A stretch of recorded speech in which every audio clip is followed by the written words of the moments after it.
Hey everyone, स्वागत है आप सभी का। आज हम देखेंगे हिस्ट्री के क्वेश्चन देखेंगे। ये रहा आपका सबसे पहला प्रश्न।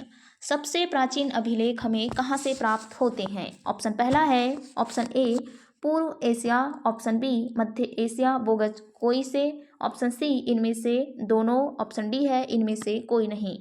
आप सभी को पता है हमें सबसे प्राचीन अभिलेख मध्य एशिया के बोगज कोई से मिलते हैं, जिसमें इंद्र, सोम और आपके नासत्य, इन सभी देवताओं के बारे में जानकारी मिलती है, जो कि वैदिक देवता हैं।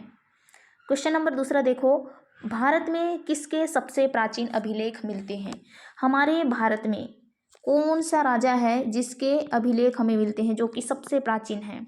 ऑप्शन पहला है चंद्रगुप्त मौर्य, ऑप्शन दूसरा है बिंदुसार, ऑप्शन सी में देखो अशोक और डी में है समुद्रगुप्त।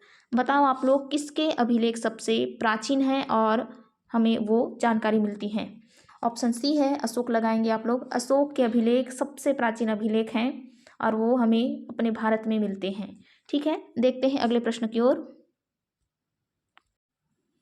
चलो प्रश्न नंबर तीसरा, प्राचीनतम सिक्कों को क्या कहते थे? ऑप्शन पहला है आहत सिक्के, जिसको पंचमार्क भी कहते हैं, ऑप्शन बी वहात सिक्के, और सी इनमें से दोनों, और डी इनमें से कोई नहीं।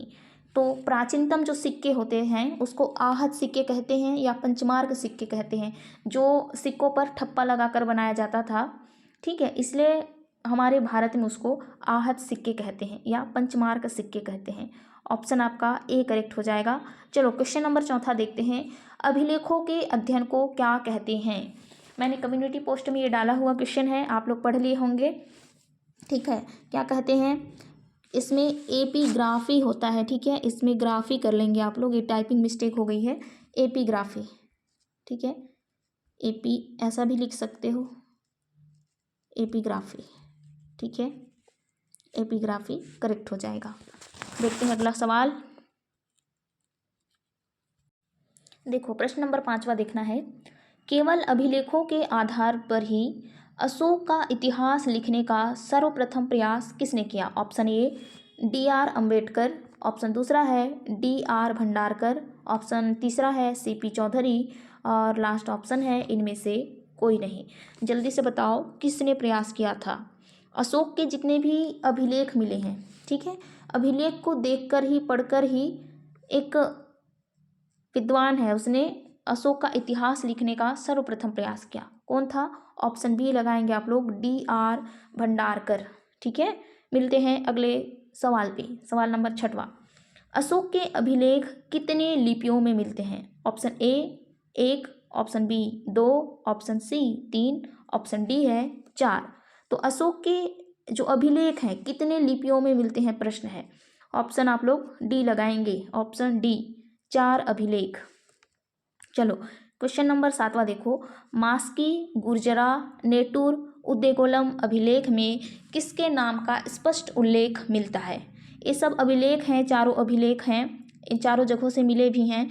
तो किसके नाम का स्पष्ट उल्लेख मिलता है, किस राजा का स्पष्ट उल्लेख मिलता है? Option A Harshvardhan, option B Ashok, option C है चंद्रगुप्त मौर्य, ऑप्शन डी है अशोका। बताओ। तो मास्की, गुर्जरा, नेटूर और उद्देगोलम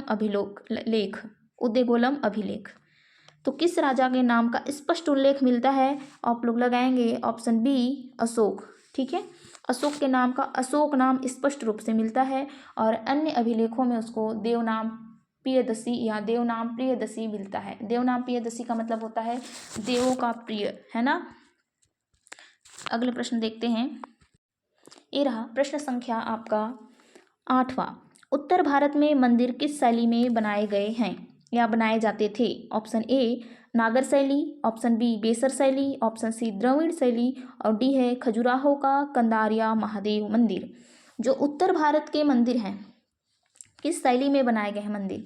ऑप्शन ए करेक्ट करेंगे आप लोग, नागर शैली। और बेसर शैली कहाँ पर है? तो आप लोग लगाएंगे मध्य भारत, है ना, मध्य भारत। समझ गए। और यही सवाल पूछा जाए कि दक्षिण भारत में किस शैली में मंदिर बनाए गए, तो ये है ना द्रविड़ शैली, तो आप लोग लिखेंगे दक्षिण भारत। ठीक है, नागर शैली क्या हो गया, उत्तर भारत, ये हो जाएगा दक्षिण भारत। अब इसके उदाहरण बताओ, है ना।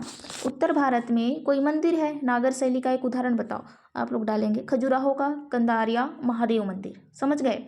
तो उत्तर भारत में नागर शैली, दक्षिण भारत में आपका द्रविड़ शैली और मध्य भारत में बेसर शैली। इस प्रश्न का सही उत्तर हो जाएगा ऑप्शन ए करेक्ट है।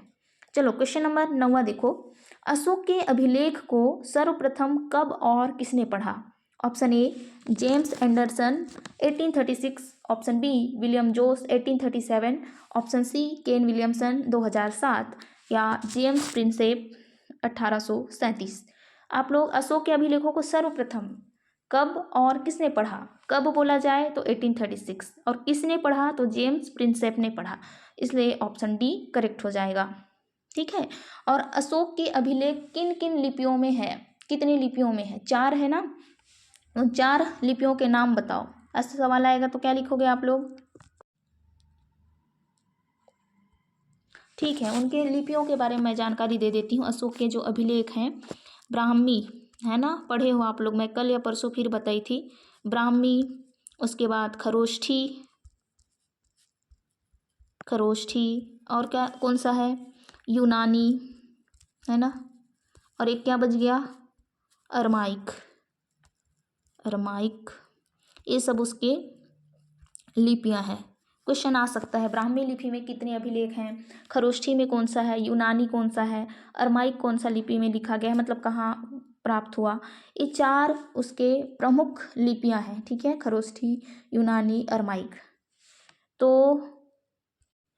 तो आज आप मेरे साथ देख रहे थे अशोक के ऊपर MCQ और साथ ही साथ देख रहे थे हिस्ट्री के सबसे इम्पोर्टेंट जो सवाल है, प्राचीन अभिलेख हैं, प्राचीन सिक्के हैं, मुद्राएं हैं, उनके ऊपर, है ना।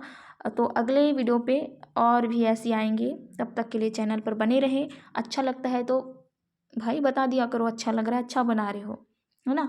चलिए देखते हैं अगले वीडियो में, मिलते हैं सभी, तब तक के लिए हरे कृष्णा।